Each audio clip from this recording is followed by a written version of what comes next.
Vamos lá, então, para a correção da nossa primeira prova de bloco, né? Nesse período de aulas online. Então, questão 1 diz o seguinte. A razão entre a carga, razão, moçada, ó. Entre a carga que flui por uma secção reta, carga, de um condutor, e o tempo gasto para essa carga fluir, tempo gasto, define uma grandeza elétrica chamada intensidade da corrente? Sim. Corrente elétrica é a quantidade de carga que passa por uma secção transversal durante um determinado intervalo de tempo. Então, ok. Sabemos que entre um material e outro é possível encontrar uma série de dificuldades diferentes para a passagem da própria corrente elétrica. E é exatamente essa dificuldade aquilo que caracterizamos como resistência elétrica. Então, resistência é a dificuldade que o material coloca a passagem dos elétrons.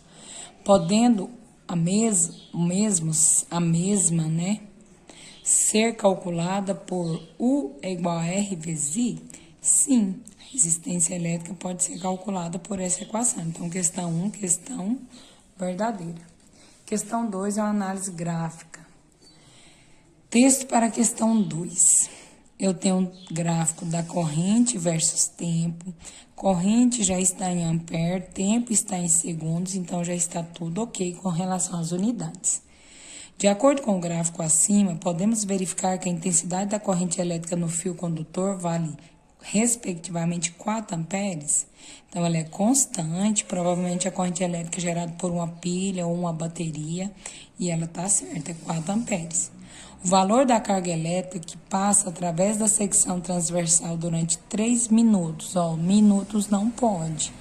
O tempo tem que estar em segundos. 3 minutos, de minutos para segundo, eu multiplico por 60, então o ΔT é 180 segundos. Ele pergunta a quantidade de carga que atravessa essa secção nesse tempo corresponde a 6 coulomb. Bom, a quantidade de carga pode ser dada pela área da figura ou pela equação.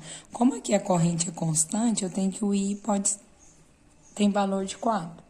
Então, se eu jogar na equação, I é igual a Q sobre ΔT, corrente de 4, qual a quantidade de carga no tempo de 180 segundos.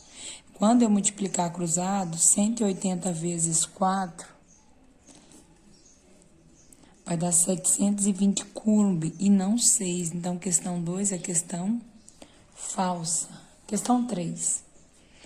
A primeira lei de Ohm é válida para alguns resistores chamados ôhmicos. E é dado pela equação, Ohm que dá U-Ri, onde U equivale à tensão elétrica, ou voltagem, ou DDP, R é a resistência e I é a corrente elétrica, certo? A unidade medida de tensão ou voltagem no Sistema Internacional de Medidas é o volts, da resistência é o ohm e a intensidade da corrente é o ampere? Sim, então essa aqui é uma questão totalmente teórica. Resistores ôhmicos são resistores onde a resistência é constante e é dado por essa equação. Então, questão 3 é teórica e é questão verdadeira. Questão 4. A figura abaixo mostra 2 resistores. Então, eu tenho esse resistor e esse resistor, que são fios, por exemplo, que podem ser ligados a esse ponto. Então, eu posso colocar esse fio aqui ou o fio Y, entre os quais há uma DDP. Então, essa bateria gera uma tensão de 12 volts.